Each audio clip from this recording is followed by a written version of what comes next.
hopeless. These books are useless and I don't know anything about the church in the early days of the colony.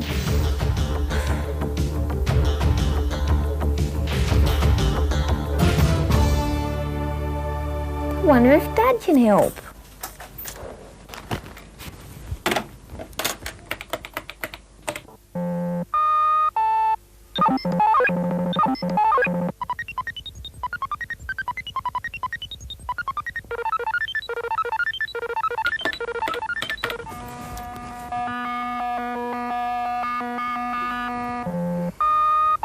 Hey Dad, what do you know? Everything, Anne. Perhaps you could be a bit more specific. Yeah, all right. It was just a figure of speech. I've got this really scuzzy assignment on the church in the early days, and I was wondering if you could give me some info? Yes, I can, Anne.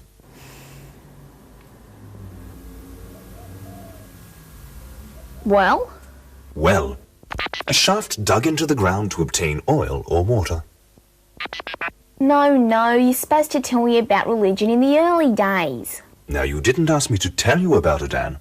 You only asked if I could tell you about it, to which I replied, yes.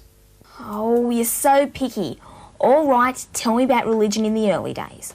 Could you be more specific, please, Anne? Oh, I don't know. Start at the beginning. As you wish, Anne.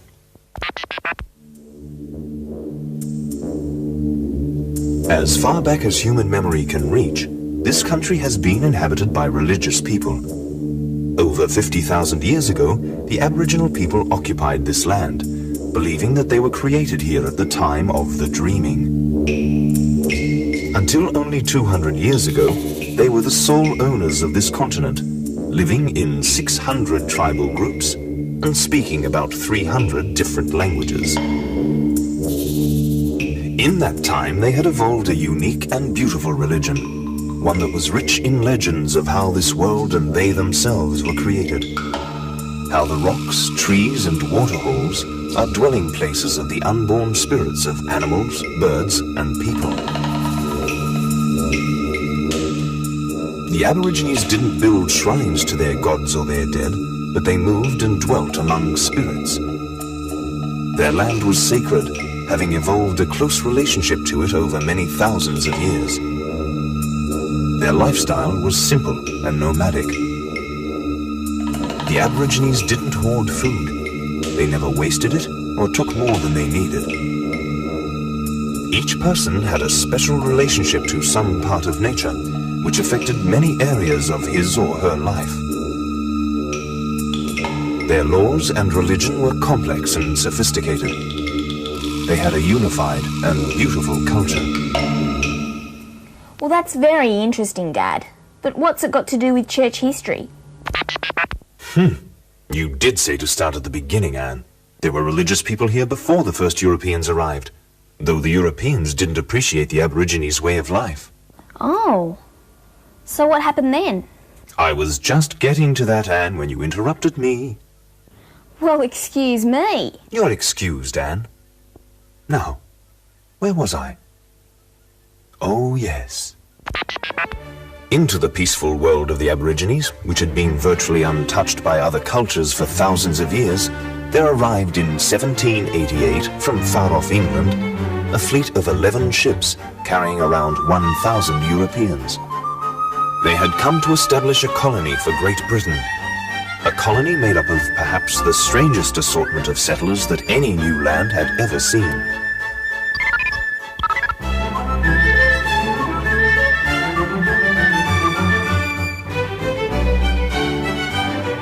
You are now looking at Sydney Cove today, Anne, the site of the first white settlement in this country. Here, 200 years ago, by the bank of a small freshwater stream, Australia's first governor, Captain Arthur Phillip, raised the British flag and drank a toast to the new settlement. It was the 26th of January, 1788. Okay, the English have arrived. Now let's take a quick look at some early churches and we're as good as finished the assignment.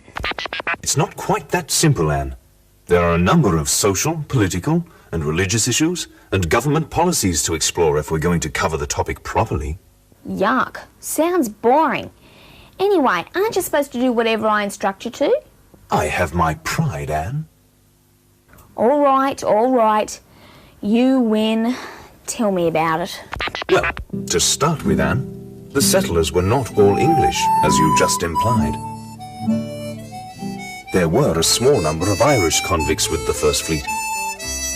The recognised religion in England was Church of England, or Anglican as it's also called, whereas the Irish were generally Catholics. Being an English colony, the only religion the government encouraged was the Church of England.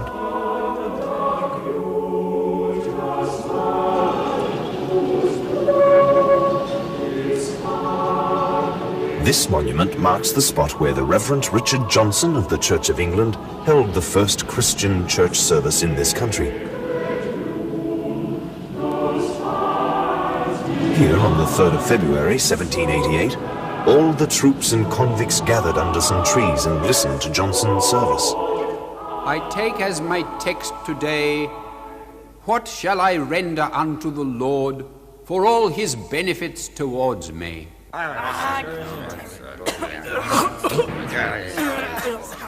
From then, everyone in the colony had to attend Sunday Anglican service regardless of their religion. Governor Phillip was instructed to do this because it was felt in England that attending church was a good way of helping to keep order and encourage respect for authority. Phillip ordered that any person who failed to attend church was to have their rations halved.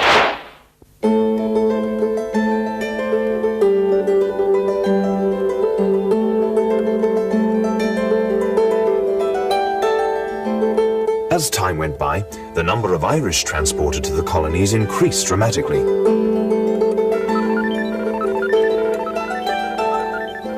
There was a lot of unrest in Ireland because the people were governed by the British.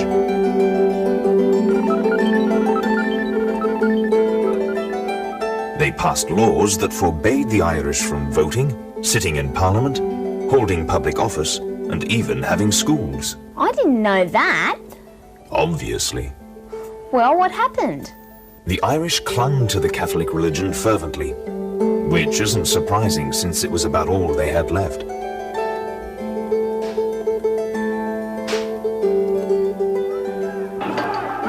However, the conditions in Ireland drove many of them to crime and to being anti-British about everything. In 1798, hundreds of Irish, Protestant and Catholic, took up whatever weapons they could lay their hands on and moved against the British.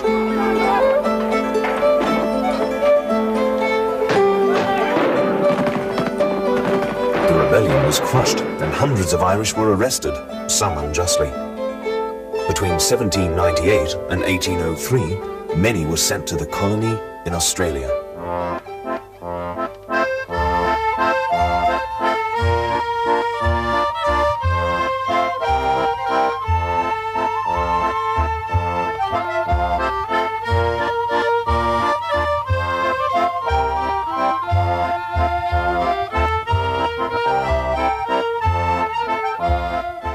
By this time, the colony was making progress.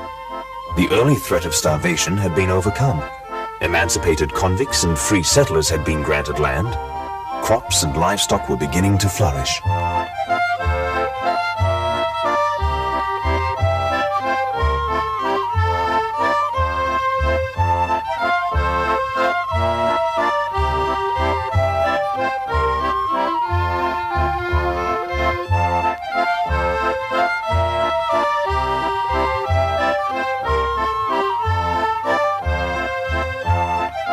From the very beginning, the colony had always had a hospital, but it wasn't until 1793 that there was a church, St. Philip's Anglican Church.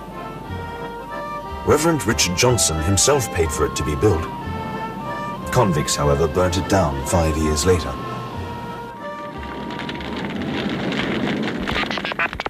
Catholics all this time had no priest. An Irish priest who requested to come to the colony with the First Fleet was refused permission.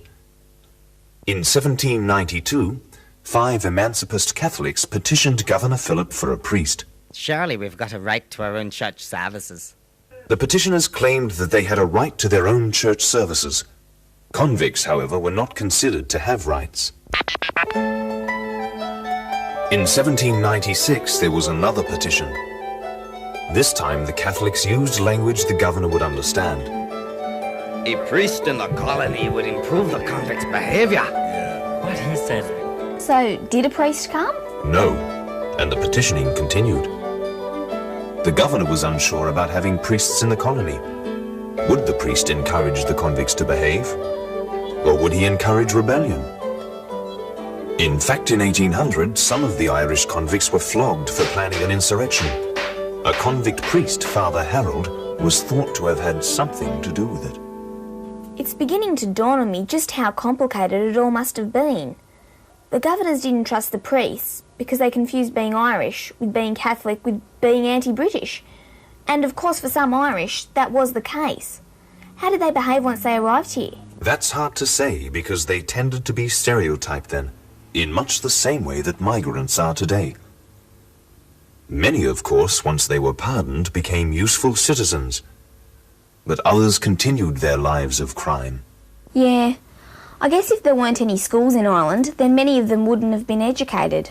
Very good, Anne. Also, many only spoke Gaelic, the Irish language, not English, which caused a lot of problems. Who's that Father Harold that you mentioned earlier? I thought no priests were allowed in the colony.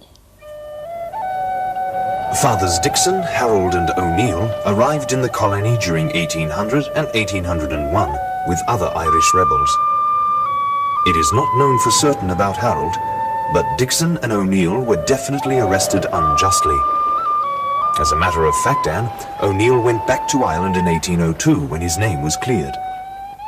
So at last there were priests in the colony. Were they allowed to say Mass? Not publicly. The governor would have been worried about rebellion amongst the Irish. Yes, Anne, the English were in continual fear of an Irish rebellion in the settlement. Also, Governor King didn't trust Father Harold, though he liked Father Dixon. Finally, Governor King did allow Dixon to say Mass publicly. He thought this would improve the behavior of the convicts. To grant unto the Reverend Mr. Dixon a conditional emancipation to enable him to exercise his clerical functions as a Roman Catholic priest. Father Dixon was given a conditional pardon and permission to celebrate the Mass and administer the sacraments, but he had to be careful not to preach rebellion.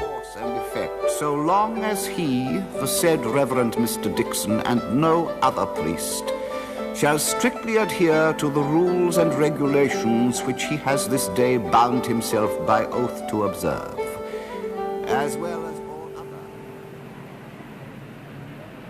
Some members of the community set about preparing for the first Mass. And here, near Argyle Street in the Rocks, on the 15th of May, 1803, the first Catholic Mass was celebrated in the small home of ex-convict James Meehan.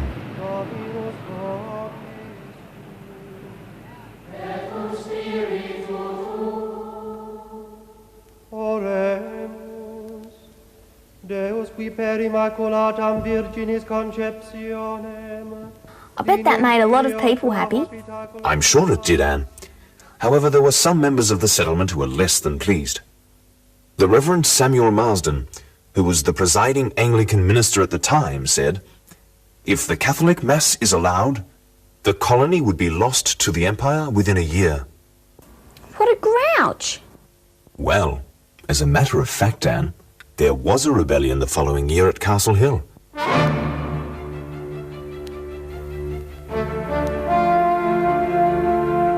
Proclamation by Philip Gidley King, Esquire. Insurrection. At 11:30 on Sunday night. Over 300 convicts, many of whom were Irish, attempted to march on Parramatta. The rising was quickly quelled, but the blame was placed entirely on the Irish. In fact, Father Dixon was accused of being involved with the rebellion, even though he had tried to stop it.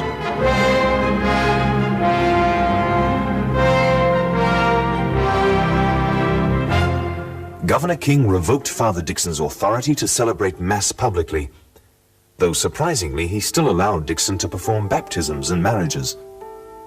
Father Dixon left the colony early in 1809. So no priests again. That's correct, Anne.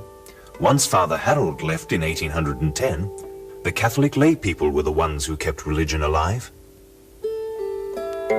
In Parramatta, Liverpool and Campbelltown, groups of Catholics would get together for prayer meetings.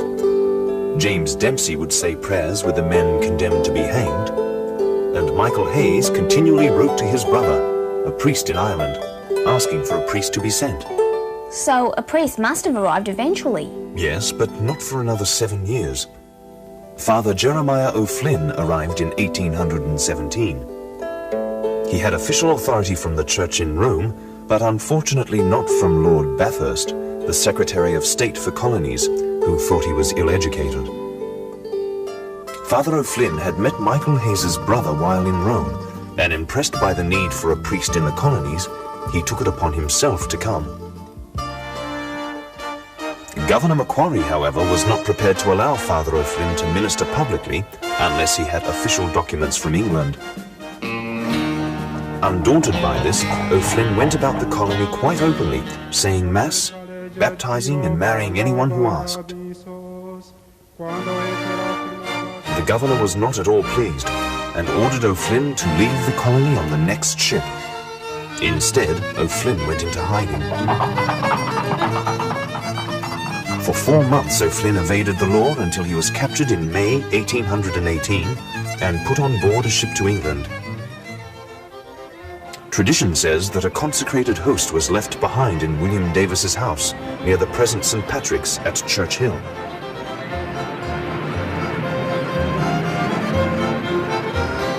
Once again, the colony was without a Catholic priest. However, due to the publicity Father O'Flynn's exploits had created, 2 priests were sent to Australia with official status in May 1820. They were Fathers John Terry and Philip Connolly. That means most of the time during the first 30 years of the colony, the people were without a priest. So it was the people who kept the church alive. You betcha. That's really interesting. You know, Anne, I'm not supposed to indulge in gossip, but there are people who live near here who are descendants of one of those Irish rebels that I mentioned. Yeah, who? You remember that I mentioned a William Davis? You don't mean the Davis kids next door? Yes, Anne. Louise and Christopher Davis are descendants of William Davis's family, as is their father, and his father before him. Dinner's ready. Wow. I should go talk to them. I'll visit them first thing in the morning. Anne? Coming. That's a good idea, Anne. I'm glad I could have been of some assistance. Anne? Anne, are you there? I guess I'll just sit here then.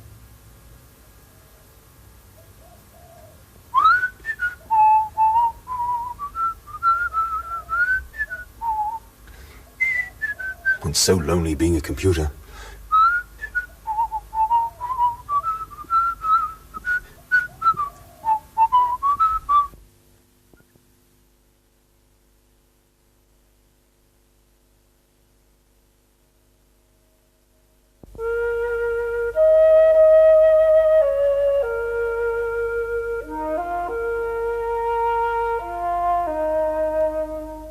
In consequence of William Davis being a trustee of the church, his remains will be attended from the cathedral to the grave.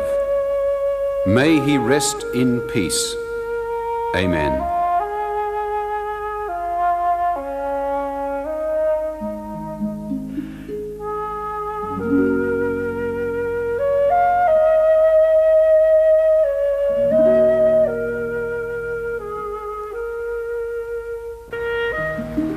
I had decided to find out more about William Davis, who was closely involved in the early church in Australia. Dad, my computer, told me that Louise and Chris Davis from next door were descendants of his family. Oh, hi, come in. Thanks. Chris and Louise were working on a family tree. They hadn't done much of it yet, but they did tell me that the most famous member of their family was William Davis, who had arrived in the colony as a convict in 1800. There's this William Davis up here. How come you haven't got the rest of them? Because we haven't found out many yet. William, he came over from Ireland from Burr. William Davis was born in 1765 in Burr and lived in Enniscorthy in the county of Wexford. The people of this county were involved in the rebellion against the British in 1798. We haven't got Chris and Louise thought it would be a good idea to visit their Aunt Margaret. She had been collecting information and would be able to tell us more about the Davis family. Davis, who came out here as a convict. Margaret has a Bible which has been in her family for about 150 years. It had been given to her great-grandfather, John Davis, by Father Terry. The names of John's wife and children are written in the back. This Bible that was given to my great-grandfather, Mr. John Davis, who was the grandnephew of William Davis, he came out to Australia in about the year 1843. John Davis was William's grandnephew, and when he arrived in Sydney, he lived in this cottage in Harrington Street. When William died, John continued to live in the cottage and looked after the 3 orphans who had been adopted by William.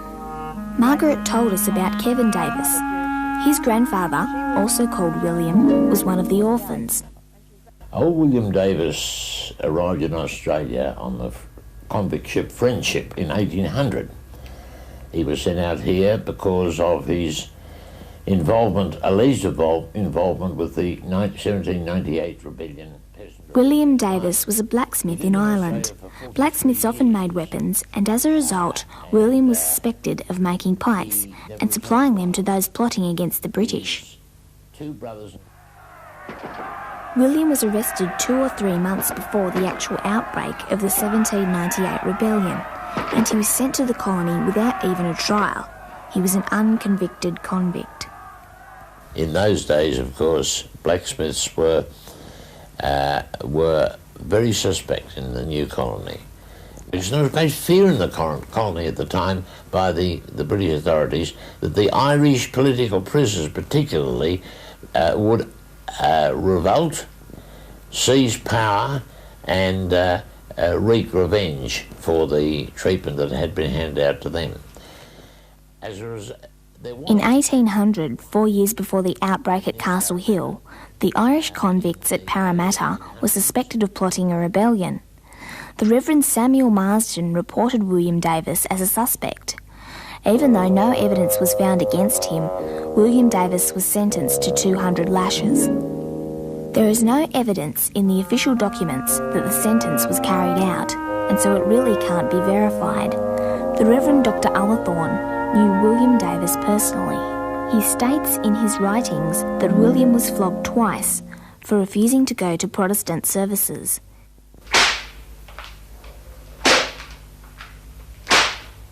He also says that Davis was imprisoned in a black hold for so long that he almost lost his sight. All this probably took place well before 1809, because by then William had married Catherine Miles and they were living in Harrington Street.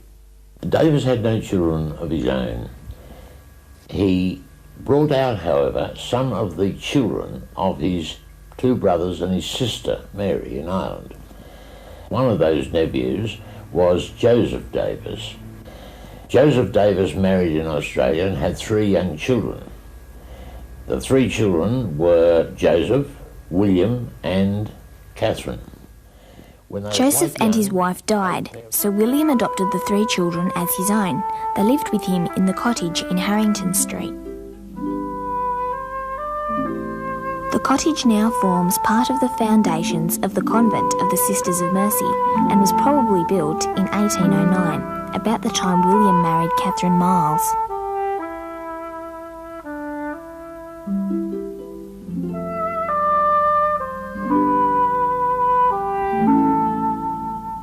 There is evidence that it was in this cottage that the consecrated host was kept when Father Jeremiah O'Flynn was forced to leave the colony by Governor Macquarie in 1818. We asked Kevin if he thought the host had been left in the Davis cottage. I believe it was, and that there is a very strong reason for believing that. Firstly, from a family point of view, my grandfather lived in that cottage, knew Davis, lived with Davis, and my grandfather told always to his own family the circumstances under which the Blessed Sacrament had been left. There is outside evidence as well, which I think is quite persuasive, and that comes from a very well-known figure, Dr. Ullathorne, who was the Vicar General. At the laying of the foundation stone of St Patrick's Church in 1840, Dr Ullathorne mentioned in his sermon that the host was left in William's cottage. It was there the most holy Eucharist remained so long, with no human but with its own divine omnipotent protection. And it was the centre of the devotion of the people, deprived of clerical aid. It was there... Preserved inside this box is a silken cover. It is believed that this cover protected the pyx that held the host while it was in Davis's cottage. It is also believed that this statue and candlestick were in the cottage at that time.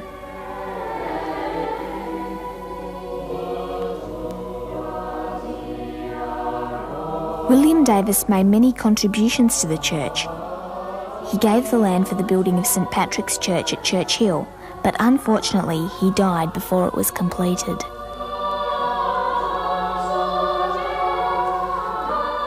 He served for many years in the committee for the building of the first Catholic chapel, St Mary's. This letter, for example, written in 1822, shows that William Davis was one of the prominent people in the colony, helping Father John Terry at that time.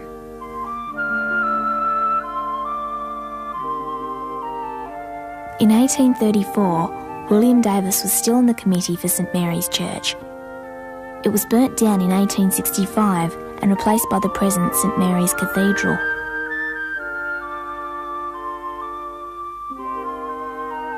When the Sisters of Charity first arrived in Sydney, William rented a house for them at Parramatta. Later, the sisters needed a more permanent residence, so he gave them most of the money to buy this house on the present site of the Sisters of Mercy Convent, Parramatta.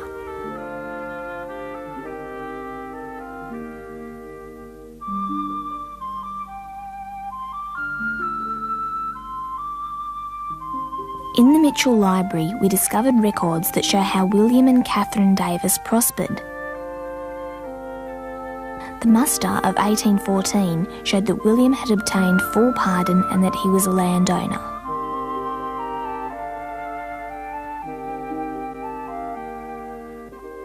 Catherine Davis also had her own property. In the 1832 Australian, she advertised some of it for rent.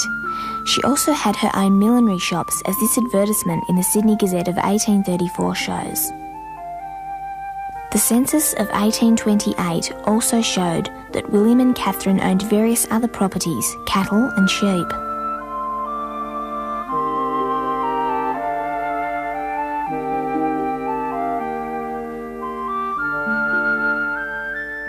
Davis, remember, the penniless convicts had come a long way by that time, was one of the people called to a meeting by Governor Macquarie to set up a bank in New South Wales. It was known as the Bank of New South Wales, now Westpac. Davis bought 2 shares worth £50 each, so he was an original shareholder in the Westpac Bank. Gertrude Davy, whom we also visited, is a descendant of William's brother John. Gertrude has some very old letters written in 1843 and 44. You see how they used to send letters out in those days? Yeah. This letter came from Ireland in 1843. It was written by Catherine Davis to her son John, who was living at the cottage. Ship's mail, they used to call it, and no stamp, because I don't think they had stamps in those days anyway. Mr. John Davis, Church Hill or Street, Sydney. Both letters mention William Davis. My dear child, I would wish to know every circumstances concerning your uncle with regard to you and how he treats you. That's William Davis she's speaking of, his uncle, you see. His time here can't be long. He is 80 years old and better. This letter was written only a month before William died. The second letter, written a year later, tells us of William's death.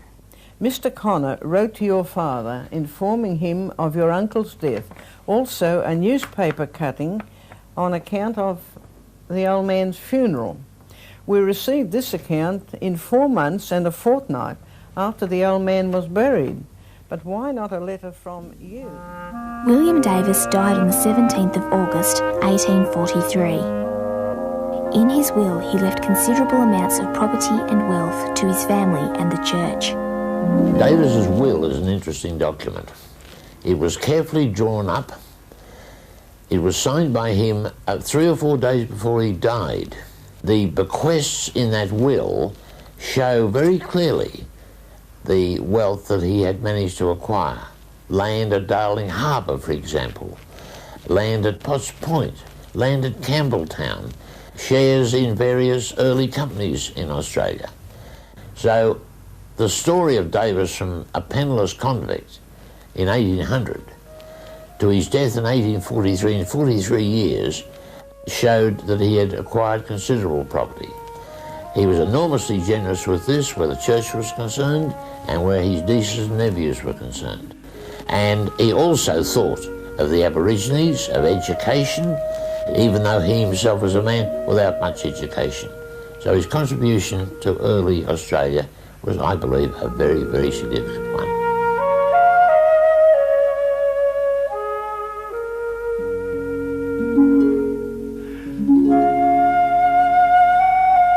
Died on the morning of the 17th instant, Mr. William Davis of Church Hill, aged 78 years. Mr. Davis was perhaps the last surviving victim of those involved in the political commotions of 1798. He was exiled from Ireland to this colony without even the formality of a trial. Mr. Davis was an honest man in the strictest sense of the word. He has been always attached to his religion and prepared for his end in a very edifying manner. May he rest in peace. Amen.